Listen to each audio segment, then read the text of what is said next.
Just checking people are where they need to be. I'm back from the break. Of course. So let's see. Yeah.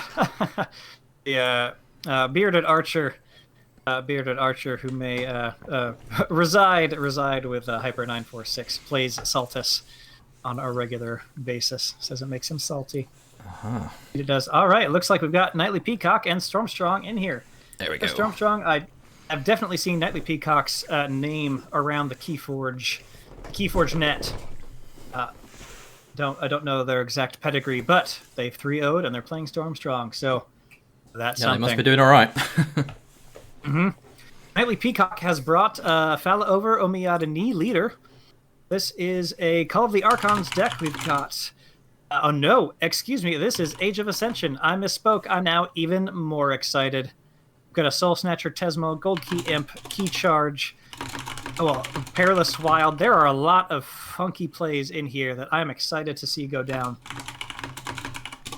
And then Stormstrong brought, of course, the Corpulent Denizen, who we have seen, seen before. Tabletop Royale, legally obligated to root for Stormstrong. I don't blame you. They're a big supporter of TTR, which is great. The Corpulent Denizen having reverse time. Double Orb of Wonder. What does it mean? Yes, so excited about this. Here goes the bids. So excited about this. Bidding on the double Orb of Wonder deck. KnightlyPeacock going straight to 6, Stormstrong up to 7. Any Martian Generosity in that Mars? No. Just commons and uncommons. Double Dominator, Containment Field, Zookeeper, Sky Booster.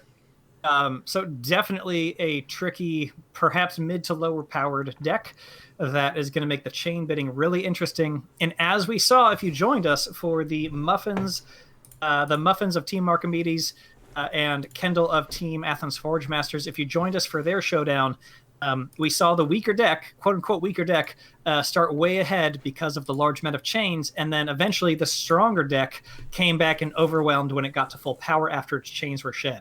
So let's see what happens. Chains are at 10. 10. Chains are at 10, and Stormstrong has taken the Age of Ascension deck, Fally over, Omiyada Ni leader. Say that again. KnightlyPeacock wielding the power of the double Orb of Wonder.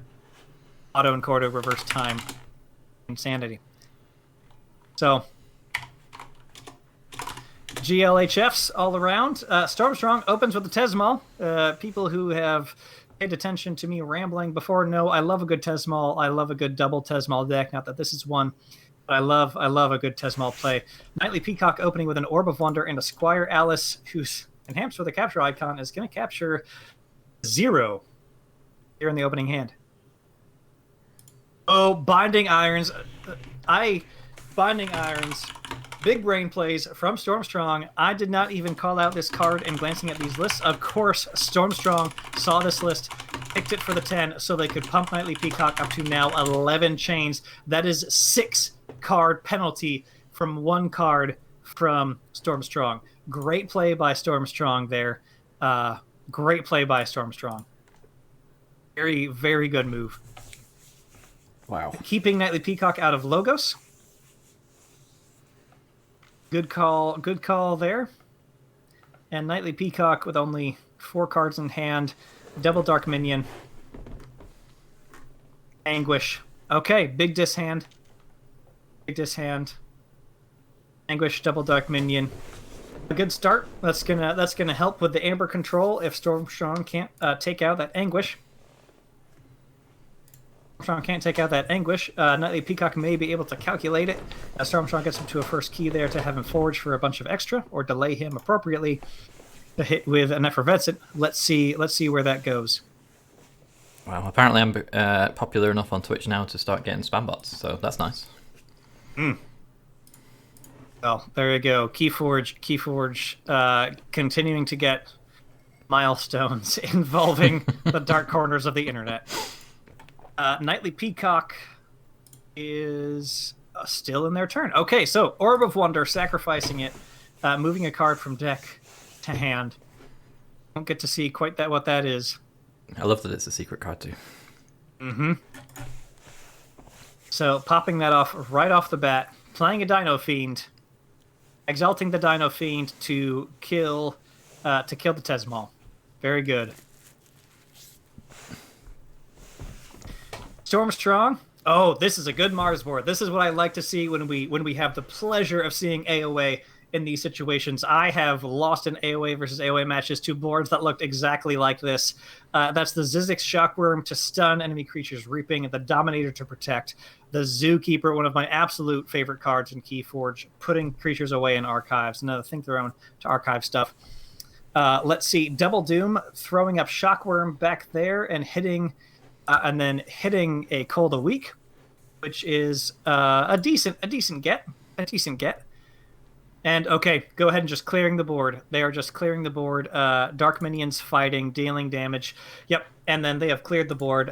Was excited about that board. KnightlyPeacock said, I have a chance to shut down a Mars board, so I'm going to take it. Yeah, absolutely. Yep. Definitely the right choice. Yes, I endorse that. Stormstrong, Stormstrong with another Shockworm. Well, the Shockworm that got bounced, and then another archive creature, the Collector Worm. Nice. So let's see if Peacock's got another answer. I am sad to see the Zookeeper not get to shine, but there you go. Agreed, because that Collector Worm has some great targets. Anguish and Dino Fiend are great targets for that kind of abduction-style archiving. We've got a Tirado, which is great in cross-set play here. So I love to see that come out. An auto-encoder. Star of the show. Star of the show here. Hopefully that will get KnightlyPeacock some additional speed. Collector Worm, archiving Dino Fiend. Great call. Great call by Stormstrong there. And then a Xanthix Harvester. I'm loving Stormstrong being able to really draw into and then just take advantage of a Martian board here to get some Martian momentum. To get some Martian momentum against a Mass Mutation deck. Gonna love all these new interactions that I honestly have not seen yet, with Mass Mutation being so new.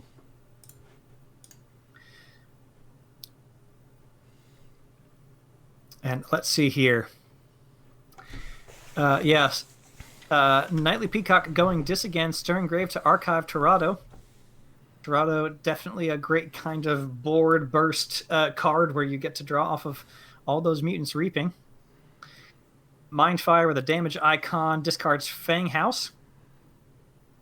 If Stormstrong's trying to stay in Mars, that could just help him. That could just help him, to be perfectly honest. TBD. We've got a stunned Anguish because it reaped. Stormstrong staying in Mars as Xanthix Harvester, reaping for 2. Collector Worm collecting Squire Alice. Nice. Leaving the stunned Anguish out. Reaping, drawing up because Mindfire discarded. So getting a chance at drawing into another Mars card there, given by the Mindfire. Smaller chance, of course, because we have seen officially half of the Mars cards at this point, but you never know. KnightlyPeacock going to Sanctum. Stormstrong is on check for that first key, by the way. 7 Amber, key cost 6. KnightlyPeacock with Sanctum, infamous for capture, so let's see if there's any capture to be nabbed off of these cards here. Not looking like it. There's a Smite. We're going to ready and fight with Techno Knight. Techno Knight smashes into the Dominator to take it out. Yep. Pinging the armor, getting some damage onto Shockworm. Playing Purify. No mutants to hit with Purify. Okay. Stormstrong forging for 6 Amber there. KnightlyPeacock deciding to just get rid of that Dominator so it can't protect those really rough creatures. So let's see what Stormstrong does. Is he going to take advantage that he still has a handful of Mars creatures out there? He could Collector Worm real easily, reap for a total of 3. Not sure if he drew into a Mars card. Likely he didn't, but we'll see. Likely he didn't. And it's not that much Amber, to be honest. It really is a balance between getting up to that second key with what is on the board, or just starting to play out and see what else you get. His Mars board also might stay safe if he goes into another house, plays out some cards, and draws into some more Mars later. Here comes some Dis. This Gold Key Imp Not too relevant just yet. Lash of Broken Dreams, Exhume. What's Stormstrong going to pick with that Exhume? Zookeeper. Yes, good choice. Nice. Knightly Peacock will need a kind of direct damage answer to that. Yeah, that makes Mars a strong choice. That makes Mars a strong choice. Stormstrong getting rid of 3 cards from hand, so maybe seeing some more Mars there. He's going to want to be seeing... there's another Collector Worm. Maybe he'll draw into another Dominator. There's some good stuff. And this on the other side of the board too. Oh. Ooh, and there's an Infernus. See what Knightly Peacock picks with Infernus. Not a lot of big Amber choices. So probably will pick some cards to purge from their own deck. Exhume and Tesmal. I endorse it. I endorse that choice. Stormstrong. Stormstrong going into Mars. Excellent. Gonna be lots of archiving. Lots of archiving enemy creatures here. Grabbing the General Salvador, and then grabbing the Anguish, and then a couple reaps from the other creatures. And a Dominator. There's the Dominator to protect the Zookeeper. Nice. A fortunate draw for Stormstrong, really allowing it. Oh! Sky Booster Squadron and another Collector Worm. Oh, I love it. Wow. Oh, this is this could be a pivot point. Knightly Peacock might be looking for some board control here, but this is a major threat. This is a major threat to the game. An AOA Mars board. So let's see what answers Knightly Peacock has. Eclectic Inquiry for some speed. He'll see those cards later. Infomorph coming out, not doing anything on its own, given those 2 draw enhancements, of course. Something else in the deck. Yes, Gateway is in. There's an Effervescent. An Effervescent that may not be ideal with the Amber counts, but that is 3 cards on the Effervescent, which is very interesting. Nice. We've got a Professor Tirado, Umbrabot. There it is. The Professor Tirado coming from the Stirring Grave earlier. Gateway in the MM deck. Yes, there is a Gateway in the Corpulent Denizen. Good thought. So that is there. It is a great name, the Corpulent Denizen. So Effervescent drew a bunch, discarded Reverse Time to archive the top card of their deck, which is great. Passing to Stormstrong, going into, you guessed it, Mars. Mars versus Mutants is what this matchup is, everybody. Mars versus Mutants. You know that Mars wants to pick up all those mutants to experiment on them later, going up to 5 cards now, and I'm sure it's going to be more by the end of this. 5 cards stolen from Knightly Peacock. As we still have 2, we still have 2 of those. Yep, the Collector Worms living up to their names. Oh, I love it. Now we're up to 7, and we've got another 2 Mars creatures out. And the Beam Buckler. Wow. Oh, just this one. Is yeah. Knightly Peacock needs that board wipe now. Yeah, Knightly Peacock needs that board wipe right now. Only 6 cards in deck, so you would suggest that perhaps they have it. Mm-hmm. Might hit it on the Eclectic from last turn or the Auto Encoder discard.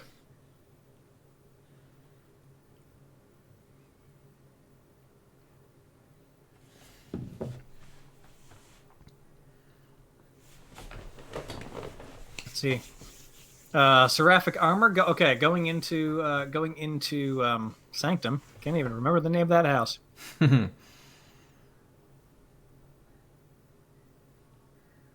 All right, Font of the Eye, Seraphic Armor. Really, just for the bonus Amber onto that Infernus. Font of the Eye, Orb of Wonder. Okay, so Knightly Peacock had a handful of Sanctum here.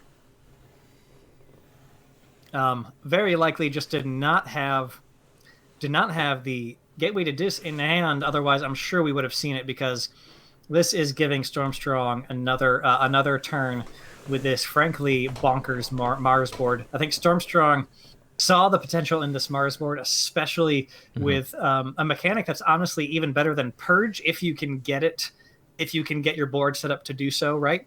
To take away these creatures semi-permanently. Maybe not even better than Purge, but your opponent can't get them back if you never call. And there's some ways to get Purge cards back, although very rare. Not in Yeah, and expectation. then there's not a lot that can be done without a board wipe that's, say, an action or something, because as soon as you put a creature out, you're just going to lose it. Yeah, that's very true. He's removing 3 every turn.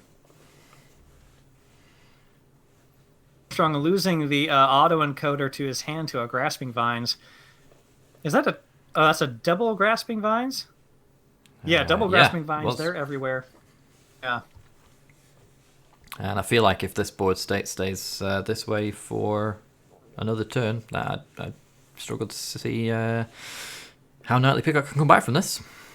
There was a discard of a Spirit's Way, which, to be honest, is not going to hit. He didn't want to give Stormstrong the Infernus Amber, I'm sure what it is, because that would not hit Collector Worm or the Zookeeper. It still could have been good to toss. Not sure. It is a choice. It is a choice because all of the archive There's the creatures were still gateway. in there. There it is. Is it too late? That's the question. Right. Yeah, Stormstrong at 16 Amber. Nightly Peacock up to 8 now, dropping a Cinder. Okay, so nothing. Waking Nightmare. Going to take 1 of Stormstrong's Amber through that key cost increase. So just a little bit of a ping there. A little bit of a ping. Nightly Peacock is really going to need their burst answers. The Effervescent Principle is, I believe, still in that discard pile. Yep. And that is really... It is. And also the Bring Low is still in that discard pile. So there's not a lot of answers left. A lot of answers left to deal with 10 Amber, key costing 7.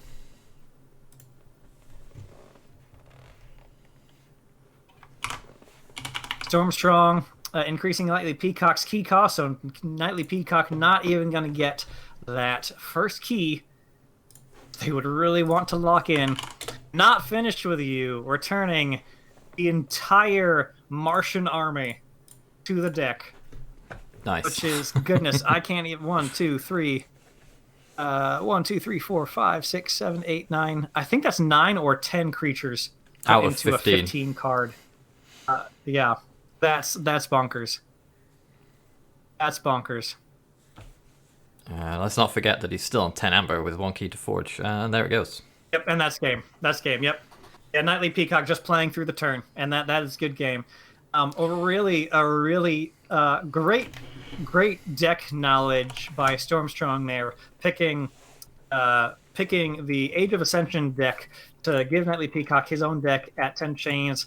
Big hit with the Binding Irons, which was a -6 card play. 1 card for 6, which was huge. And then Stormstrong, of course, drawing into Mars and knowing exactly when to push on that Mars, getting that board out there and just really having a quite nice collection for those scientists. They're going to have a lot of fun with all of those archive creatures. I never really thought about how good a card like Binding Irons is in adaptive, because if your opponent has bid loads of chains, that just punishes them even more. Yeah, it's true. That was I have zero doubts, given Stormstrong's record, that was a key thought when it got to 10. He said, "You keep it, because I know what I'm only getting for." So let's have a look to see if we can find another game. Looks like some matches have been reported, which is good. Fantastic. Let's have a look at this one, because I think this is... Oh, it's Muffins again. I think we've already looked at her enough for one night. Let's give her a rest. Let's find another one up there at the top. Come back to her if she we will the top come back to table her, again. for sure. But let's have a look at this one, because I don't believe we've spectated on either of these, and they are up at the top too. So I've got Litops, and Faker. Got it. Excellent. What are we at here? Faker, 1 key, 0 Amber, 2 chains, key cost of 5 because of a Titan mechanic. Litops, 8 Amber, 1 key. Excellent. So a pretty even match. Faker's turn has just started. Litops at check. Nice. And Not Tonight saying all 4 of my games today were lost and won on chain bidding and deck choices. Yeah, that's this is the first time I've ever seen an adaptive tournament. So yeah, it's been interesting for me to see how that works out. Yeah, that's certainly a skill set that's much more intense. It's a bit swingier when you just do best of one adaptive, because all you do is read the deck list, know your deck, and then have to pick instead of having those 2 games worth of knowledge before that point. So we got that second key So forged. that's right. Faker with a quick turn, just away team, stunner, and stealthster, as Lytops forges and goes straight into, man, a quick turn. Mars here. And this is a, Call of the Archons deck, chipping into Mars, Tunk Squawker, reaping a bunch there. And then at check for their final key already. We jumped in, it felt midway through, and now Lytops has just sped through with the final check for the final key here. Yeah, that Squawker really paying off. Very much so. Faker, at least on board, has an out of just smashing Star Alliance creatures into the Titan mechanic, which doesn't feel great if they don't have anything else in Star Alliance. That would keep Lytops off of the key, but Faker would really need to be drawing into other answers. Having a good think about the house choice. Yeah. So yeah, I feel you there. Not tonight. That is, I have been there. I have been there 100%. It is a swingy variant. That's for sure. And I don't read French, but that doesn't sound like Faker is having a good time. Yeah, I read just enough to. I read just enough to embarrass myself. He said, "Yeah, GG. The control on your deck, or I don't have any control left, or the control on my deck is 0." Yes. I think he is he. I got that one. Yeah. Hey, c'est bidon. They are continuing the game, though, so we should continue. All right, so yeah, it looks like Faker is going to play it out. Yeah, always good to play it out. Always good to play it out, just see what happens. All right, yep, and that's it. Okay, so yeah, there weren't any surprises. No decks, deck manipulation Faker could try, and that is game. That is game. GG. So we should have about 15 minutes left on the round. Let's see who we've got left.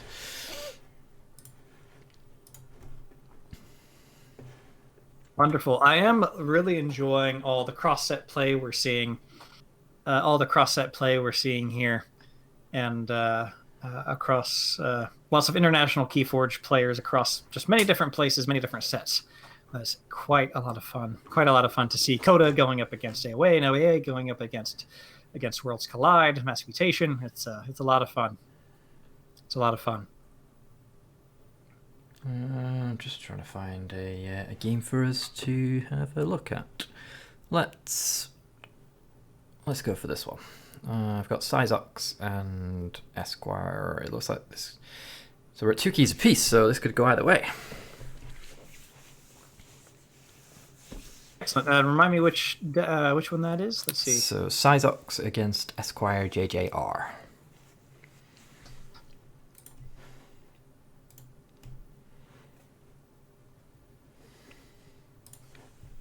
Down to the wire here. Sizox in Star Alliance. Yeah, 2/2, 3 like amber they are apiece. having plenty of fun. Does it look like Sizox has the better board state at a glance anyway? Yeah. Yeah, and I'm seeing an unused transporter platform. Transporter platform that's gonna happen to somebody here. And Sizox won this deck with 6 chains, which was the first bid and immediately passed. Okay. So not a bad price. I'm sure the moment of consideration by Sizox here against Esquire JJR is to pick the target, Commander Chan. And then playing that Commander Chan out again. Commander Chan with a capture icon. I see. Excellent. Nice. Excellent. Very good. Definitely eking out every bit of board control they can. Putting it on Drabble. Very good. I like that play. Capturing it onto Drabble.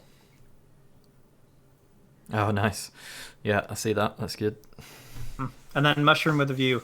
Yeah, it's usually healing mechanics aren't terribly like strong or exciting. They definitely have their place and can be helpful in some. I'm fairly comfortable calling them corner cases, but I do enjoy Mushroom with a View, especially in multiples, because you just get to keep everything kind of powered up. It's at least fun, in my opinion. Yeah, I can see that being good for stuff that's just taken a little plink here and there, like to protect it from. Can't think of the cards now, but the ones that specifically target damaged creatures. If it's not damaged, you can't target it with that card. And also, it's a bit of an older card now, but was it Cleansing Wave that gives you an amber Cleansing for every Wave, damage yeah. that's sealed? Yeah, it's a good defense against that. Cleansing Wave, Misery Exploit. It's got a couple strong burst cards it's good against, which is nice. Very situational, but with, nice card. Yeah, indeed. Certainly situational. And Esquire dropping down some of the all-stars of Coda Untamed, Witch of the Wilds, and Witch of the Eye. With a 0 discard, though, so not too worried. Sizok shouldn't quite freak out by that Witch of the Eye, though there could be something in hand that is good. Let's see what's purged. The Key Charge is not purged, so that is still a threat, which could be a 1, 2, and then double play something else, maybe a Lost in the Woods. So I think that Witch of the Eye actually could certainly be a threat on final key here with a key charge with an unknown location.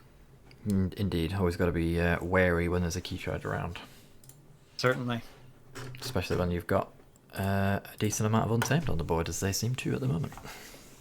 Yeah, Sizok's going Untamed themselves. They've got that Dark Fairy with Fight Gain 2 and Niflate. Let's see what they've got in hand.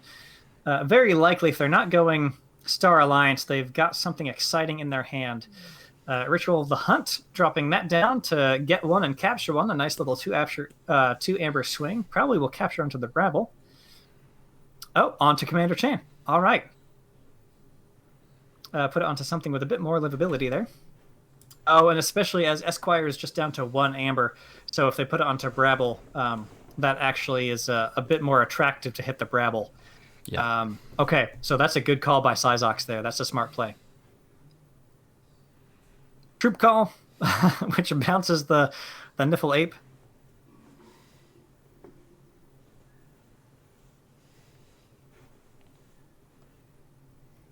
They reap with the Niffle. Oh, they didn't need to reap with the Niffle Ape. Okay, so not worried about reaping with the Niffle Ape here. Yep, fights that Dark Fairy into the Skippy Time Hog to get another 2.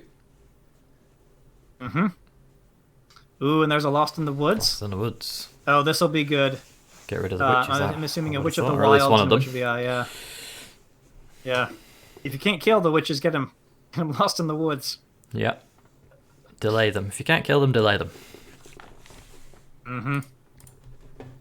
Let's see. 2 subject Kirby's and both witches. Yep. Smart play by Sizox. They are now up to 9 amber, key cost of 6.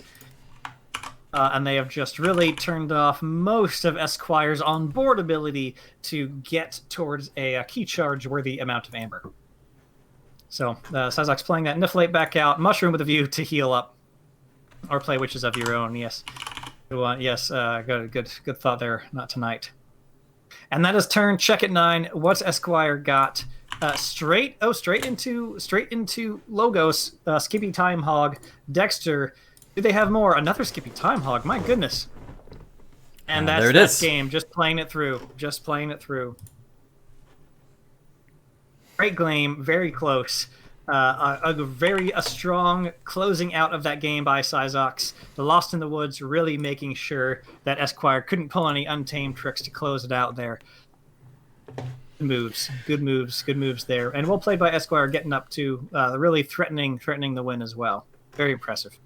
For sure, yeah. Okay, let's see where we're at and how many games we've got left to play out. It looks like we've got one. Oh no, that one's just finished. 1, 2, 3 left only.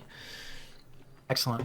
And Not Tonight pointed out that deck actually had triple Skippy Time Hog, which is that is something else. Oh wow! So one of the games that's left is Lakmir and Joker 7007. Looks like quite a slow game. We've got only 1 key forged on Joker's side, and 7 amber on Lakmir's side, with a key cost of 10. So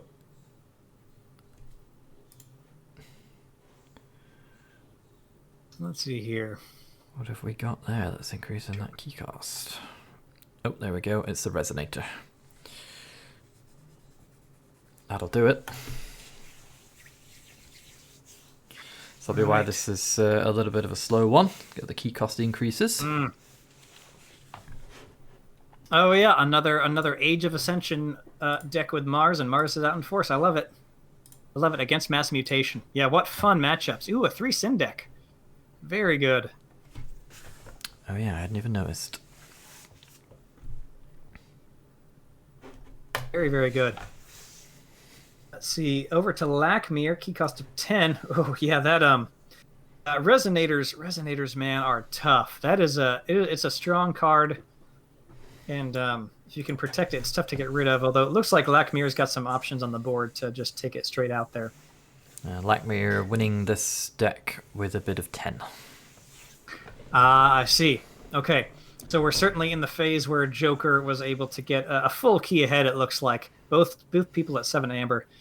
A full key ahead, while Lakmir was slow to shed all 10 chains. Taking Mass Mutation deck with a couple of fun things with the Sins for 10. Note the double Binding Irons in the Mars deck. Oh, indeed, baby. yeah. Are those in the discard pile? One is in the discard pile. Great shout out there, No Sam Mileto. Great shout out there. So that certainly slowed Lakmir down a bit more. Just because it's so fun, I'm gonna go look to when that was played. Yeah, I tried to look for it. It didn't seem to be early on. Maybe it got discarded here.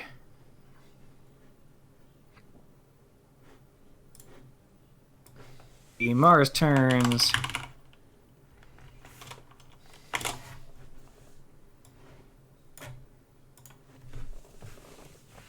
Joker forging the second key there. Honestly, I think it got vandalized. Ah, that'll explain it. Yeah. So it didn't even get to get played. It definitely got vandalized. Yeah.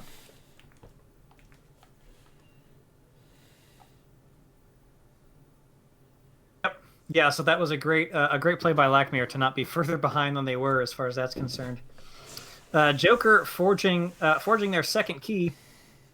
There's all of a sudden a crazy amount of amber on Squire Alice.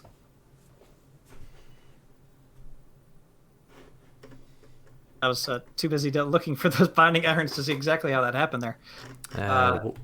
One stood against many? No? That was just a fight. It looks like there may have been a number of capture icons. She would only need 3... Oh, she might have gotten exalted with Gizelhart's Standard. It was probably play she captured 2, and then Gizelhart's Standard got played, I would assume. Yes, they played do it. Anyways. Yep, Gizelhart was played last turn. I remember that one. Yeah. So either way, Joker has finished their second key. They have gone to Logos. They've gone to Logos. Archived a card with Director of ZYX. See what they do to try to finish this out here. Their key cost increase from Mars, no longer affecting him. No longer affecting them. Let's see. And Lakmir, not terribly, definitely 2 forges behind, so that's not great. But 8 amber, keys cost 6, and a decent board, and is finally totally off of those chains. So if Lakmir can start firing on all cylinders here, that would be great, especially because Lakmir managed to dodge the double binding irons, which is fortunate for them. For sure, and getting rid of the resonator is important.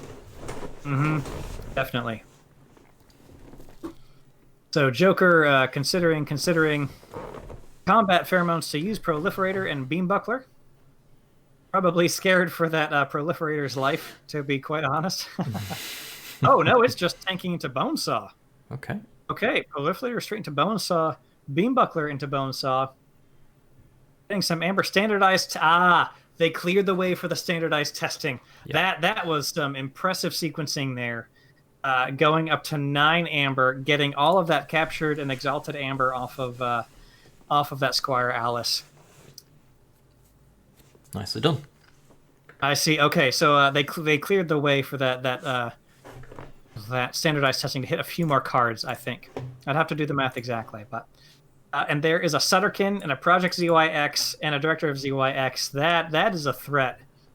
That is a way to close out a game. Let's see what Lachmir has in playing Mass Mutation. So they would need just a lot of capture.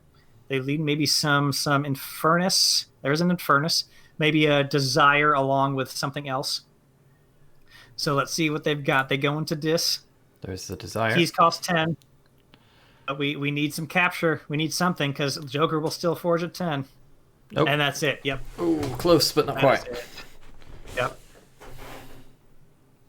Seeing some great showings from Age of Ascension decks that are really showing their power when the other decks go up in chains. That has been, I think, the hallmark of players like Stormstrong and Joker, who've been able to really ID that matchup, bid their opponent up, take a deck with Binding Irons, and then just really manage their game really well and win it before their opponent can get up to full power. That's some really interesting plays there. Lachmir, they're feeling that they suffered from the chains too much. Indeed. Yeah, too many chains. Yep. And that is one that unless you play a bunch of adaptive this way, it's gonna be tough to figure out exactly how many chains to bid. And if somebody's confident, they'll probably be able to edge you out in that. So AOA confirmed OP. Yeah. Yeah, I personally absolutely love the strong showing from Age of Ascension, here in this tournament. I'm definitely going to do another write up like I've done for the Glorious Few, and then the last TCO tournament, Farewell to Worlds Collide last month. So I think the AOA decks that Joker and Stormstrong, they bid up their own deck. I believe it was their own deck that they brought, or at least the non-AOA deck, and then grab the AOA deck with Binding Irons. Smart plays, and they make for some great, exciting games, because I love seeing AOA out there in an environment like this. That's awesome. Well, we've got a heck of a finish in the Brobnar 89 Seamus Magoon game. We've got 2 keys apiece, and it could go either way, although it is looking like Brobnar 89 with 13 amber. It's looking pretty good. Yeah, jumping in here to check that out. What have we got that might ruin that plan? But yeah, shout out to chat. I love AOA. AOA Sealed is one of my favorites. And it's just so fun to play, and it definitely has a place, I think, in particular formats, particular competitive play, and in regular straight up Archon. There's definitely some decks that just will go toe to toe there. Every time somebody trash talks AOA, I just cough and say "cunt phage" under my breath. I'd really like to do one of these tournaments as a sealed. I'm not sure how I'd manage it though, so that's the sort of the blocker there. Sure. I'd really like to do it with physical decks. I'd like to get a bunch of decks and have people have genuinely sealed decks. But yeah, maybe one day. Mm-hmm. I do enjoy the format. I don't remember what we were trying to call it, jungle or something like that, where it's sealed, but you play a new deck every round. You just hit random deck every round, so it's a little different, and you can only it's only really economical to do digitally. But, yeah.